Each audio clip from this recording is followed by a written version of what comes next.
그날 저는 제 전 재산을 들고 은행에 갔습니다. 딸을 살리기 위해서요.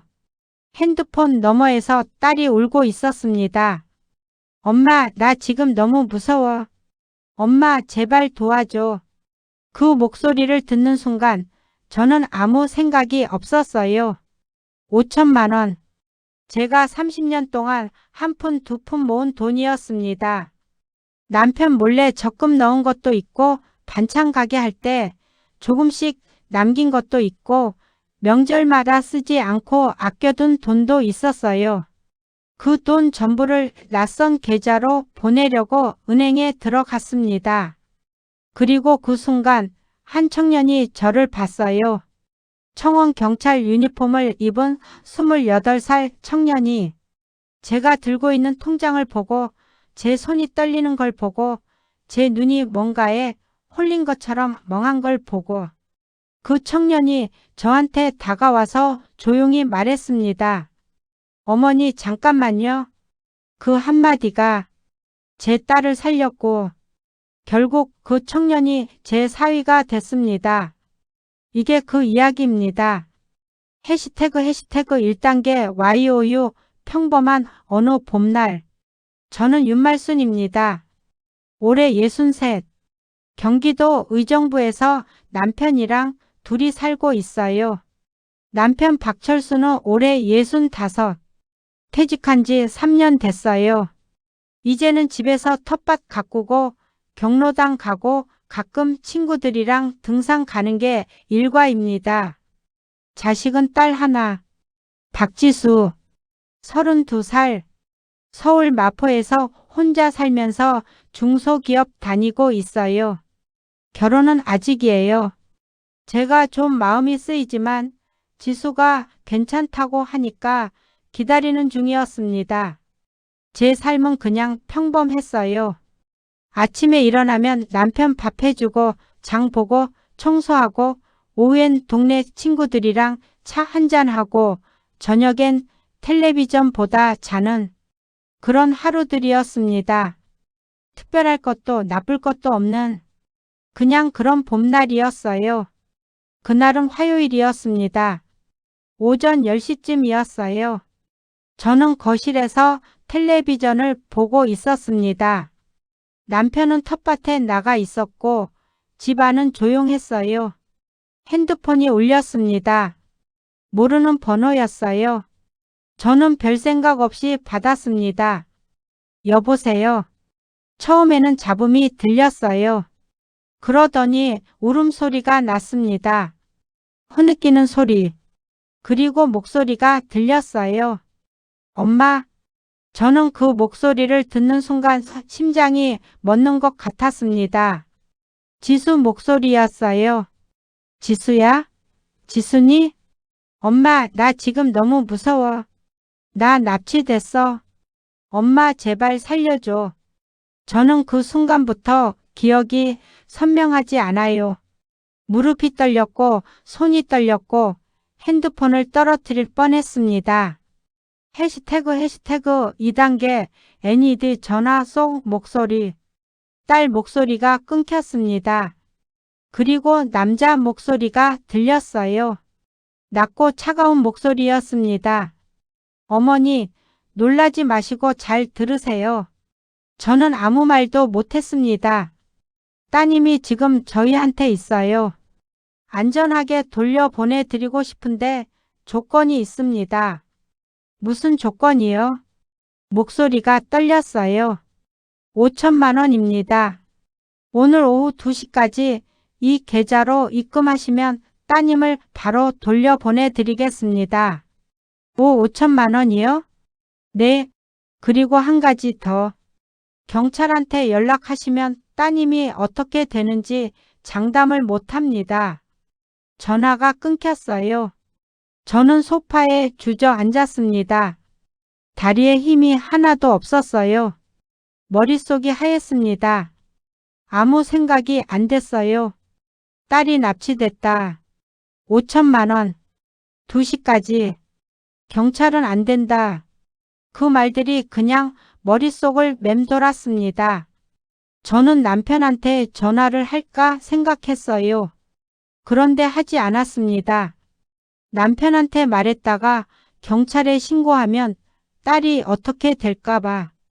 그 말이 머릿속에서 떠나질 않았어요. 경찰한테 연락하시면 따님이 어떻게 되는지 장담을 못합니다.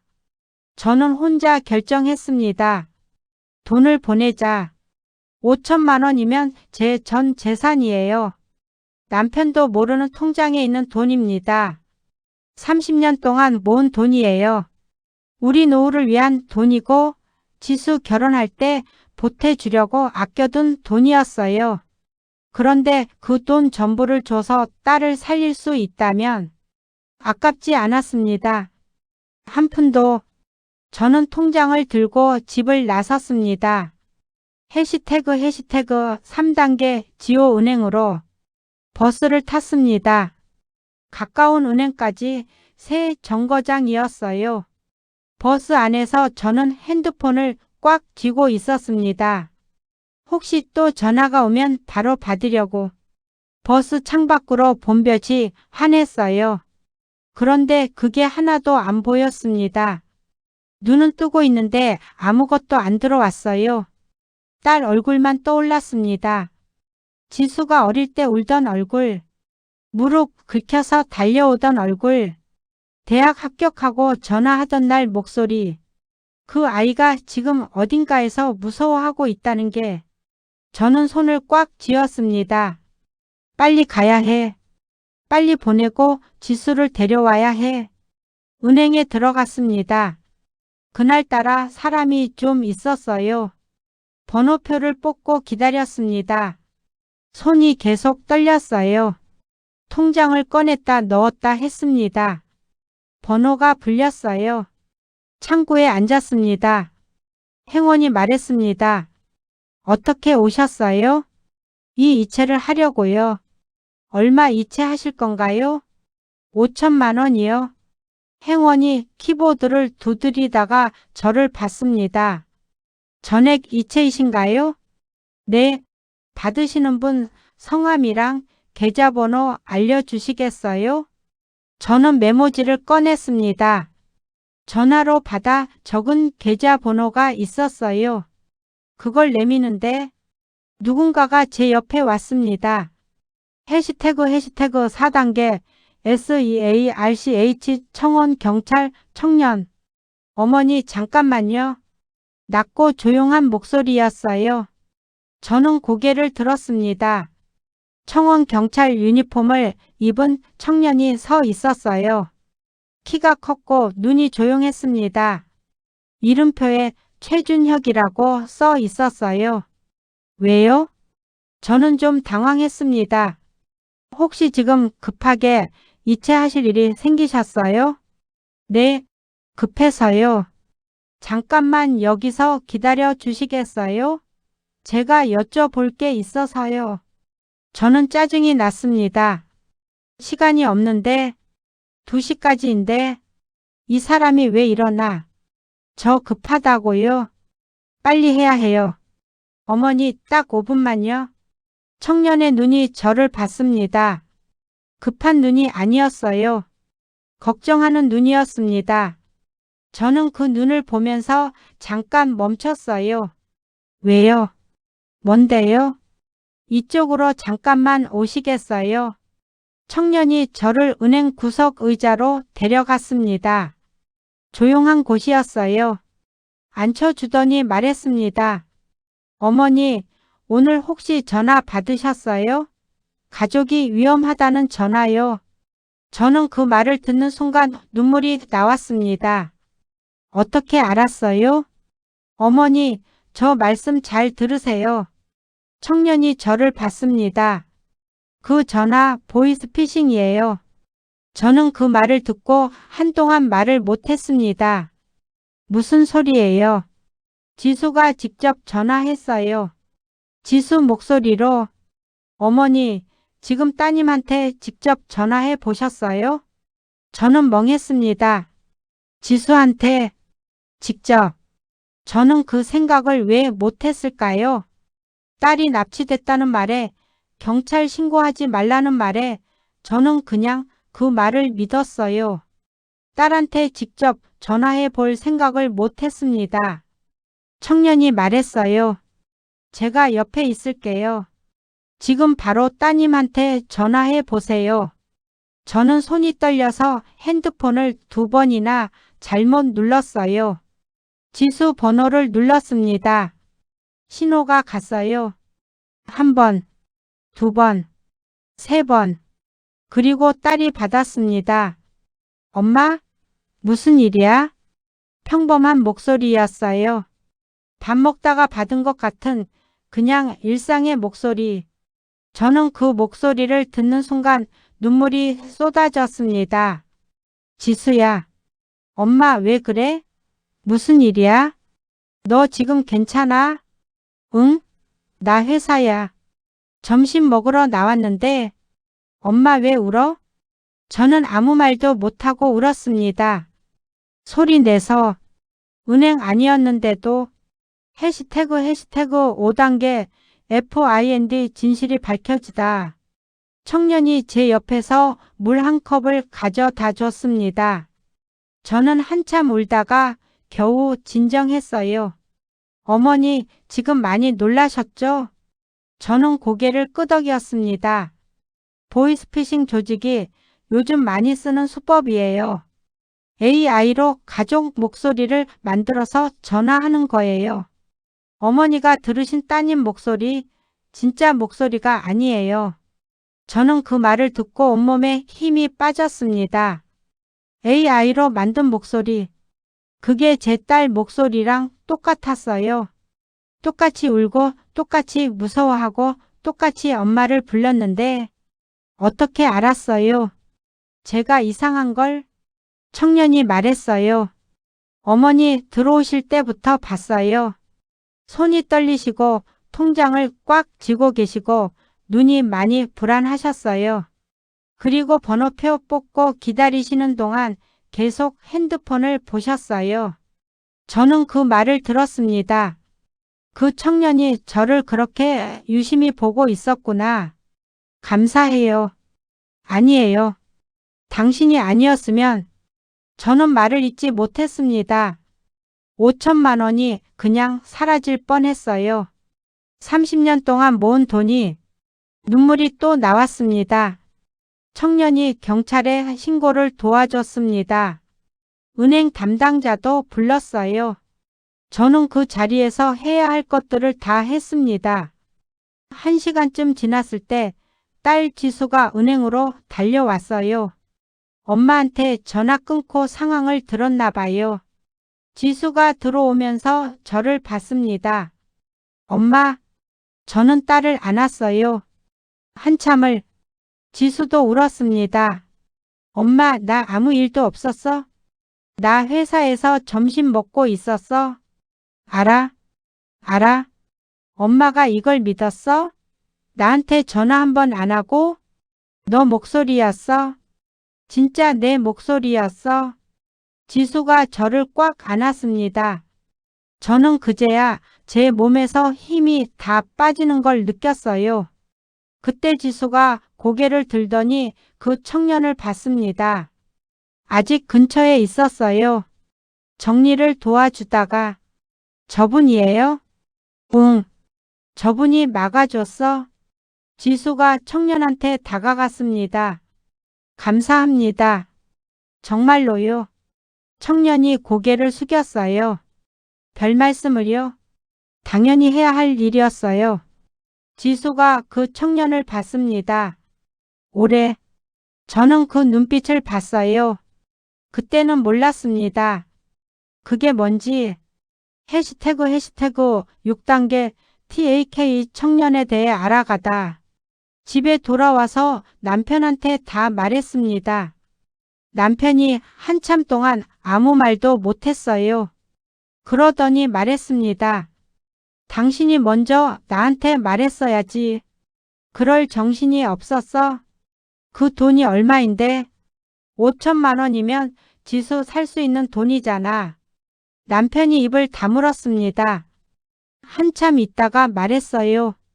그 청년이 없었으면 응, 감사 인사라도 제대로 해야 하는 거 아니야. 며칠 후에 제가 그 은행에 다시 갔습니다. 감사 인사를 하려고. 청년이 있었어요. 최준혁. 그날처럼 유니폼을 입고 서 있었습니다. 저를 알아봤어요. 어머니 괜찮으세요? 응, 덕분에 괜찮아. 감사해서 왔어. 아니에요, 별거 아닌걸요. 저는 봉투를 내밀었습니다. 청년이 손을 저었어요. 이런 거 받으면 안 돼요. 그냥 밥이라도 한번 먹어. 우리 딸이랑 같이. 청년이 당황한 표정을 지었습니다. 네? 우리 딸이 꼭 감사 인사하고 싶다고 했어. 밥 한번 같이 먹자고. 그렇게 세 사람이 밥을 먹었습니다. 저랑 지수랑 최준혁. 청년은 말수가 적었어요. 그런데 말이 없는 게 어색한 게 아니라 조용한 게 편한 사람이었어요. 지수가 이것저것 물었습니다. 청원 경찰은 얼마나 됐어요? 원래 뭐 하고 싶었어요? 어디 살아요? 청년이 대답했어요. 청원 경찰 2년차. 원래는 경찰 공무원 준비 중. 집은 의정부. 저는 의정부라는 말에 귀가 번쩍 뜨였습니다. 우리랑 같은 동네잖아. 그렇네요. 부모님은 뭐 하셔? 어머니 혼자 계세요. 아버지는 어릴 때 돌아가셨어요. 저는 그 말을 듣고 잠깐 마음이 쓰였습니다. 어머니 혼자. 그럼 이 청년이 혼자 다 감당하고 있겠구나. 밥이 끝나고 나왔을 때 지수가 저한테 말했습니다. 엄마, 저 사람 괜찮은 것 같지 않아? 저는 피식 웃었습니다. 왜 마음에 들어? 지수가 얼굴이 빨개졌어요. 그런 거 아니고 그냥 착해 보여서. 착하지. 엄마 5천만 원 지켜준 사람인데. 지수가 웃었어요. 저도 웃었습니다. 해시태그 7단계 RETURN 가족이 되어가다. 그 이후 청년이 가끔 연락을 해왔습니다. 지수한테요. 처음엔 그날 감사했다는 지수 문자에 답하면서 시작됐어요. 그게 대화가 됐고 대화가 만남이 됐고 만남이 됐습니다. 저는 모른 척했어요. 지수가 말할 때까지 기다렸습니다. 석 달쯤 지났을 때였어요. 지수가 집에 왔어요. 주말에 밥 먹다가 조심스럽게 말했습니다. 엄마, 나 좋아하는 사람 생겼어. 저는 밥을 먹으면서 물었어요. 누구? 최준혁 씨. 저는 그 이름을 듣고 놀란 척 안 했습니다. 그래? 엄마 알고 있었어? 눈치는 챘지. 지수가 쑥스럽게 웃었습니다. 어떻게 생각해? 저는 잠깐 생각하다가 말했어요. 엄마 5천만 원 지켜준 사람이야. 엄마는 당연히 좋지. 지수가 크게 웃었습니다. 엄마, 웃기냐? 진짜야. 최준혁이 우리 집에 처음 온 건 그로부터 2달 후였습니다. 지수가 데려왔어요. 남편이 마당에서 텃밭 보다가 들어왔어요. 청년이 꾸벅 인사했습니다. 안녕하세요, 최준혁입니다. 남편이 청년을 봤어요. 올해. 저는 남편이 뭐라고 할까 긴장했습니다. 남편이 말했어요. 그때 은행에서 우리 마누라 도와준 청년이지? 네, 맞습니다. 잘 왔어? 들어와. 그게 다였습니다. 남편은 말이 없는 사람이에요. 근데 그 짧은 말이 허락이었습니다. 청년이 우리 집에서 저녁을 먹었어요. 제가 갈비찜을 했습니다. 오래 걸리는 음식이에요. 공 들이는 음식이고 청년이 한 그릇 먹고 더 달라고 했습니다. 저는 그게 그렇게 좋았어요. 잘 먹는 사람이 좋아요. 정성껏 만든 걸 맛있게 먹어주면 그게 고맙거든요. 저녁 먹고 청년이 설거지를 하려고 했어요. 제가 말렸더니 말했습니다. 어머니, 제가 할게요. 어머니는 앉아 계세요. 저는 그 말을 듣고 눈가가 뜨거워졌어요. 어머니, 그 호칭이 이렇게 자연스러웠습니다. 청년이 나가고 나서 남편이 말했습니다. 소파에 앉아서 괜찮은 것 같은데? 저는 웃었습니다. 그렇지? 경찰 준비한다고 했지? 응. 그거 돼도 되고 안 돼도 되고. 사람이 저 정도면. 남편 표현이 그게 전부였어요. 근데 저는 알아들었습니다. 남편도 마음에 든다는 거. 해시태그 8단계 CHANG 사위가 된 날. 최준혁은 그의 경찰 공무원 시험에 합격했습니다. 지수가 전화로 저한테 먼저 말했어요. 엄마, 준혁 씨 붙었대. 저는 그 말을 듣고 제가 더 기뻤습니다. 왜 그랬을까요? 그 청년이 열심히 하는 사람이라는 걸 알았으니까요. 포기하지 않는 사람이라는 걸 알았으니까요. 그런 사람이 내 딸 옆에 있는 게 기뻤습니다. 결혼 이야기가 나온 건 두 사람이 사귄 지 1년이 지났을 때였습니다. 준혁이 저한테 먼저 말했어요. 지수 말고 저한테 전화로. 어머니, 응, 준혁아. 드릴 말씀이 있는데 시간이 되시면 저 혼자 한번 뵐 수 있을까요? 저는 그 말을 듣고 알았습니다. 뭔지, 언제? 이번 주말에요. 준혁이 혼자 왔어요. 지수 없이. 남편이랑 저랑 셋이 앉았습니다. 준혁이 두 손을 모으고 말했어요. 지수랑 결혼하고 싶습니다. 허락해 주시겠어요? 남편이 아무 말이 없었어요. 저도 아무 말이 없었습니다. 준혁이 고개를 들었어요. 뭔가 더 말하려고 하는데 남편이 먼저 말했습니다. 자네가 그때 은행에 없었으면 우리 집은 많이 힘들어졌을 거야.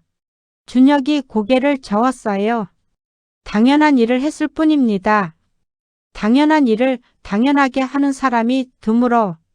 남편이 준혁을 봤습니다. 지수 잘 부탁해. 준혁이 고개를 숙였어요. 감사합니다. 잘하겠습니다. 저는 그 자리에서 눈물이 났습니다. 소리 없이. 이렇게 되는구나. 은행에서 만난 청년이 내 사위가 되는구나. 결혼식은 그해 가을에 했습니다. 작은 시기였어요. 딸이 원했어요. 크게 하지 말자고. 준혁도 동의했습니다. 결혼식이 끝나고 나서 준혁이 저한테 왔어요. 어머니, 응. 그날 은행에서 어머니 뵙지 못했으면 저도 지수도 없었겠죠. 저는 그 말을 듣고 웃었습니다. 그러게. 그게 인연인가 봐. 준혁이 고개를 끄덕였어요. 앞으로 잘 부탁드립니다. 내가 부탁해야지. 우리 지수 잘 부탁해. 지금은 어떻게 지내냐고요? 준혁은 경찰관으로 일하고 있어요. 지수는 여전히 회사 다니고 두 사람은 마포에서 살고 있습니다. 저는 한 달에 한두 번 올라가서 밥 해주고 와요. 준혁이 제 갈비찜을 좋아해서 갈 때마다 꼭 해줍니다. 준혁이 밥 먹으면서 매번 말해요. 어머니, 갈비찜이 세상에서 제일 맛있어요. 저는 그 말이 듣기 좋아서 자꾸 만들게 됩니다. 이 이야기를 들으시는 분들께 말씀드리고 싶어요. 저는 그날 5천만 원을 잃을 뻔했습니다. 그런데 그 위기가 없었다면 준혁이를 만나지 못했을 거예요. 인생은 이상한 데서 이어지더라고요. 무섭고 황당한 날이 가장 소중한 인연의 시작이 되기도 합니다. 지금 힘드신 분이 있다면 그 힘든 날이 어떤 인연의 입구일 수 있다는 걸 기억해 주세요. 그리고 한 가지 더. 요즘 보이스피싱이 정말 무섭습니다. AI로 가족 목소리를 만드는 시대예요. 전화 한 통으로 가족이 위험하다고 하면 제일 먼저 그 가족한테 직접 전화하세요. 제가 그날 배운 가장 중요한 것입니다. 딸한테 직접 전화 한 통만 했더라면 그 한 통이 전부였어요.